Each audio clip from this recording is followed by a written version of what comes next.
Everybody has friends. तुम्हारे पास friend होंगे, मेरे पास फ्रेंड होंगे। अगर तुम एक सिग्मा के चौदे हो तो अलग बात है।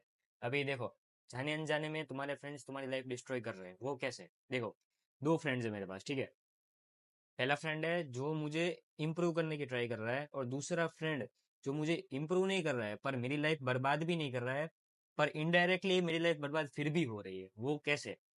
देखो, दूसरा जो फ्रेंड है वो क्या करता है, फ्री फायर खेलता है, पबजी खेलता है, ठीक है। और उन सब चीजों में मुझे बार बार बुलाता है कि आजा भाई, थोड़ी देर खेलते, थोड़ी देर खेलते हैं। अब मैं दोस्ती के लिए उसके साथ खेलने चला जाता हूँ ताकि उसको बुरा ना लगे, ठीक है। पर यहाँ पे प्रॉब्लम क्या आ रही है पता है? वो बंदा वो अपनी फ्री फायर या पबजी को नहीं छोड़ पा रहा है, लेकिन वो मुझे भी इंडल्ज कर रहा है कि आजा भाई तू भी थोड़ी सी खेल ले। तो मैं भी क्या करता हूँ, दोस्ती खराब ना हो इसलिए मैं खेलने चले जाता हूँ। और वैसे वैसे वैसे वो लॉन्ग टाइम में एक आदत बन जाती है, ठीक है, कि तुम उस लूप में फंस जाते हो जहाँ पे तुम फ्री फायर और पबजी अपनी पसंदगी के लिए नहीं खेल रहे हो। तुम किसके लिए खेल रहे हो? अपने दोस्त के लिए। और उसी चक्कर में तुम्हारा दोस्त का तो टाइम बर्बाद हो रहा है, तुम्हारा भी टाइम बर्बाद हो जाएगा। तुम्हारे गोल्डन ईयर्स है टीनेज के, वो बर्बाद हो जाएंगे। अब एक बात करते हैं एक ऐसे दोस्त की जो अच्छा है, जो मुझे इम्प्रूव कर रहा है। मान के चलते हैं कि हम दो फ्रेंड्स थे, हम दोनों ने सोचा कि चलो जिम स्टार्ट करते हैं। अब वो बंदा मुझे हमेशा पुश करता है कि आज मैं बोला कि चल भाई आज नहीं जाना है जिम, एक दिन स्किप करते हैं, तो वो बंदा मुझे कॉल करता है कि चल भाई आज जिम जाना है।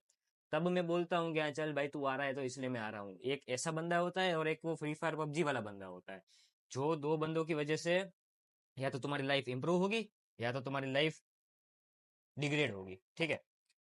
चलो मान लिया कि वो तुम्हारा पुराना दोस्त है, तुम्हारे साथ सालों से है, पर अगर तुम्हें जिंदगी में कुछ उखाड़ना है तो धीरे धीरे उससे दोस्ती कम तो करनी ही पड़ेगी ना। चलो मान लिया तुम दोस्ती कम नहीं करोगे, पर उसको उतना तो बोलना पड़ेगा ना कि भाई मैं फ्री फायर नहीं खेलने वाला, मेरी लाइफ उससे बर्बाद हो रही है, मेरा टाइम बिगड़ रहा है। अपने लिए थोड़ा तो सोचना पड़ेगा कि तुम्हारी लाइफ कितनी प्रेशियस है इन सब चीजों के बजाय, ठीक है। मान लिया कि अगर तुम 3-4 महीने के बाद मिल रहे हो अपने दोस्त से, तो पूरा दिन, एक दिन, 2 दिन तुमने गेम खेल लिया, 2400 घंटे गेम खेली, कोई बात नहीं, तब चलता है भाई। तुम 3-4 महीने, 5 महीने के बाद मिल रहे हो या फिर 1 साल के बाद पूरे मिल रहे हो। लेकिन हर रोज 1-1 घंटा, 2-2 घंटा तुम उसके साथ गेम खेलते जा रहे हो, गेम खेलते जा रहे हो, वो एक्यूमुलेट होके कितना टाइम बर्बाद हो गया। अगर तुम मान लो दिन का 1 घंटा, 1 घंटा तुम वैसे भी नहीं खेल रहे होगे, उससे ज्यादा ही हो जाता है कि लास्ट गेम करके एक और 2-3 घंटे चले जाते हैं उसी में। पर अगर तुम दिन का सिर्फ मान लो 24 में से 1 घंटा यूज कर रहे हो और साल का वैसे खेलते जा रहे हो पूरा, तो वो 3-4 महीने तो तुम्हारे कहीं नहीं गए। कहाँ गए? सिर्फ फ्री फायर या पबजी खेलने में गए। और उसका तुम्हारा रिटर्न ऑन इन्वेस्टमेंट क्या आया उतना टाइम देने के बाद? घंटा कुछ नहीं आया। उसमें क्या मिलेगा? तुम्हारा लेवल अप हो गया वही वगैरह, तुम्हारा डोपामिन हिट होते रहेगा, वही तुम्हें मिलेगा, दूसरा कुछ नहीं मिला ना। तो वही बात है कि अगर वो तुमने हर रोज का 1 घंटा फ्री फायर वगैरह में दिया, किसकी वजह से? अपने दोस्त की वजह से। और उसी जगह पे तुम्हें कोई ऐसा दोस्त मिल गया कि जिसकी वजह से तुमने हर रोज का 1 घंटा, एक पूरे 1 साल के लिए हर रोज का 1 घंटा तुमने जिम में दिया, तो तुम्हारी प्रोग्रेस कितनी होगी? मैं तुम्हें ये नहीं बोल रहा हूँ कि तुम जिम जाना स्टार्ट कर दो या फिर इसी सब में प्रोग्रेस देखो अपने दोस्तों के लिए, पर कुछ ना कुछ कहीं ना कहीं से तुम प्रोग्रेस करो, ठीक है। अगर तुम स्किनी हो तो तुम्हें मसल थोड़े बनाने चाहिए, या फिर अगर तुम्हें जिम नहीं पसंद है, ठीक है, कोई तुम्हें आके ऐसे पेल जा रहा है, मतलब मार के चला जा रहा है, तो तुम उन स्किल्स पे काम करो। तुम्हारी कम्युनिकेशन स्किल्स कहीं पे घट रही है, मीन्स कहीं पे कम पड़ रही है, तो उन स्किल्स पर काम करो। ऐसा दोस्त बनाओ एक जो तुम्हें हर एक एस्पेक्ट में मदद करे, ठीक है। अब ऐसा भी हो सकता है कि तुम्हारा एक दोस्त तुम्हें जिम की उसमें मदद कर रहा है, दूसरा दोस्त है तुम्हारे कम्युनिकेशन स्किल्स में मदद कर रहा है। ऐसे अलग अलग दोस्त बना सकते हो। अब ऐसा भी नहीं है कि अगर तुम्हारे दोस्त फ्री फायर पबजी वगैरह खेल रहे तो तुम्हारे दोस्त हो ही नहीं सकते, बुरे दोस्त हुए या फिर एक एवरेज दोस्त हुए। ऐसा हो सकता है कि चलो पूरा दिन का तुम्हारा स्ट्रेस हो रहा है, तुम इतना ज्यादा काम कर रहे हो, तो 1 आध घंटा खेल भी सकते हो, ठीक है। पर प्रायोरिटी आती है, ठीक है, हर एक चीज में प्रायोरिटी होती है कि उसने अगर 1 घंटा गेम खेला तो सामने उसने दिन में से 16-17 घंटे काम भी किया था, अपनी स्लीप के टाइम को माइनस करते हुए, ठीक है। तो वो प्रायोरिटी होती है कि वो 16-17 घंटे या फिर 15-14-15 घंटे अच्छा काम करके उसका स्ट्रेस या फिर उससे थोड़ा सा ब्रेक लेने के लिए वो फ्री फायर पबजी खेल रहा है या फिर इंस्टाग्राम पे रील्स वगैरह देख रहा है, यूट्यूब शॉर्ट्स देख रहा है। पर ऐसा नहीं होना चाहिए कि वो काम 2-3 घंटे कर रहा है और 15-16 घंटे गेम खेल रहा है और तुम्हें भी बोल रहा है कि आजा भाई खेलते हैं, ठीक है। तो वैसे दोस्त से तुम्हें दूर रहना है। ऐसे दोस्त चलते हैं जो 1-2 घंटा गेम खेलते हैं, थोड़ा सा रिफ्रेशमेंट के लिए तुम्हें 2-3 रील्स भी शेयर करते हैं। ऐसे दोस्त चलते हैं। पर पूरा दिन जो फ्री फायर पबजी खेलते रहते हैं, उन दोस्तों से तुम्हें दूर रहना धीमे धीमे स्टार्ट करना है। ऐसे दोस्त जो 1-2 घंटा गेम खेलते हैं, उनसे तुम्हें दोस्ती बनाए रखनी चाहिए, क्योंकि वो सामने 15-16 घंटे काम कर रहे हैं। जो तुम्हारे लिए एक फायदेमंद है कि वो 15-16 घंटे काम भी तो कर रहे हैं। तुम्हें भी ऐसा बोलेंगे कि ये थोड़ा काम कर लेते हैं, चलो ठीक है। ऐसे दोस्त रखने चाहिए जो 2-3 घंटा गेम खेलने के बाद सामने से बोले कि चल भाई हम दोनों गेम छोड़ते हैं, गेम से थोड़ा फ्री होते हैं और थोड़ा काम करने पे चलते हैं, प्रोजेक्ट वगैरह बनाते हैं, या फिर कुछ भी तुम्हारा काम पेंडिंग हो वो करते हैं, ठीक है। एक और चीज़ मैं बताता हूँ, मेरा एक ग्रुप सर्कल है, ठीक है, मेरे कॉलेज में। जिस ग्रुप सर्कल को मैं छोड़ नहीं सकता, क्योंकि वहाँ से मेरे असाइनमेंट्स वगैरह आते हैं, तो मेरे को इजी रहता है, मेरे को ढूंढना नहीं पड़ता है, इसलिए मैं डायरेक्ट उनके पास से मंगा के लिख लेता हूँ। अब उस ग्रुप सर्कल को मैं छोड़ नहीं सकता, ठीक है। तो अगर ऐसा ऐसा सिचुएशन तुम्हारे साथ भी हो रहा है, तो तुम्हें क्या करना चाहिए, देखो।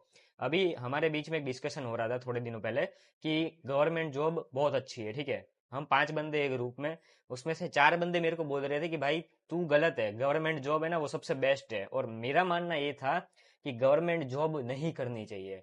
उन लोग का कहना ये था कि तुम्हें गवर्नमेंट जॉब में कुछ और कोई ओवरहेड नहीं रहता है, ठीक है। तुम जब चाहो छुट्टी ले सकते हो, जब चाहो, क्या बोलते हैं, तुम्हारा मतलब पगार जो तुम्हारा होता है, सैलरी, वो बहुत ज्यादा होता है तुम्हारे हार्ड वर्क के कंपैरिजन में, ठीक है। तब मैंने ये बोला कि गवर्नमेंट जॉब से कुछ नहीं होता है, गवर्नमेंट जॉब एक तुम्हें स्लेव बनाने का तरीका है। तो वो चारों मेरे पे चढ़ बैठे, ठीक है। मैंने क्या किया कि मेरा एवरेज माइंडसेट है उसको छोड़ा पीछे, और मैंने सोचा कि चलो भाई कुछ नया सोचते हैं, कुछ अच्छा करने का ट्राई करते हैं। और उनको भी बताया कि भाई गवर्नमेंट जॉब से कुछ नहीं होता है, तुम भी ये एवरेज जो सरकारी नौकरी वाला पापा का ड्रीम होता है उससे बाहर आओ। ऐसा मैंने ट्राई किया उनको बताने को, बताने का। लेकिन उनके दिमाग में वो चीज़ घुसी ही नहीं, ठीक है। वो उल्टा मेरे पे चढ़ बैठे कि भाई तू गलत है, तू चाहे कुछ भी बोल ले, तू गलत है, ठीक है। मैंने क्या बोला था, सिर्फ मैंने बोला कि भाई गवर्नमेंट नौकरी मुझे नहीं करनी है, तुम्हें करनी है तो तुम करो, ठीक है। मैं बिजनेस करूंगा, मुझे ऐसा वर्क फ्लो चाहिए कि जहां से पैसे आते रहे। मैं अगर घूम रहा हूँ कहीं पर भी, तो भी मेरे पैसे आते रहे। तो वो लोग बोलते हैं कि गवर्नमेंट में भी ऐसे ही होता है कि तुम घूमोगे तो वहां से भी तुम्हें पैसे आएंगे। ऐसा नहीं होता है, मैं भी जानता हूँ, तुम भी जानते हो। लेकिन इस स्टोरी से हमें सीखने क्या मिलता है कि अगर तुम्हारे फ्रेंड्स एवरेज या एवरेज बिलो एवरेज की कैटेगरी में आते हैं ना, माइंडसेट में, हर एक चीज में, तो वो तुम्हें एवरेज बनाकर ही रहेंगे, ठीक है। तुम चाहे कुछ भी कर लो, तुम्हें उन सब चीजों से बाहर आना पड़ेगा, ठीक है। मैं ये यूट्यूब चैनल चला रहा हूँ, मैं इंस्टाग्राम पे रील्स वगैरह डाल रहा हूँ, मैं अपना बिजनेस चला रहा हूँ, ठीक है। ये सब चीजें मैंने उन एवरेज दोस्तों को नहीं बताई है, ठीक है, कि मैं ये सब चीज कर रहा हूँ। मैं अगर उनको बता भी देता गलती से, तो मैं वापस वही लूप में फंस जाता कि मैं आगे नहीं आने वाला हूँ वहां से, ठीक है। उनको लाइफ में कुछ नहीं उखाड़ना है, तो ऐसा थोड़ी हो सकता है कि मुझे भी नहीं उखाड़ना है, मुझे कुछ उखाड़ना है। लेकिन मैं उनके साथ क्यों रह रहा हूँ, कुछ फायदे के लिए, ठीक है। छोटा सा फायदा है, उनका नाजायज फायदा नहीं उठा रहा हूं मैं कि उनके पैसे हेट लिए, उनका क्या बोलते हैं गर्लफ्रेंड वगैरह जो भी होगा वो मैंने हड़प ली, ऐसा कुछ नहीं कर रहा हूं मैं। पर असाइनमेंट्स वगैरह के लिए उनके साथ रहना पड़ता है मुझे भी, ठीक है।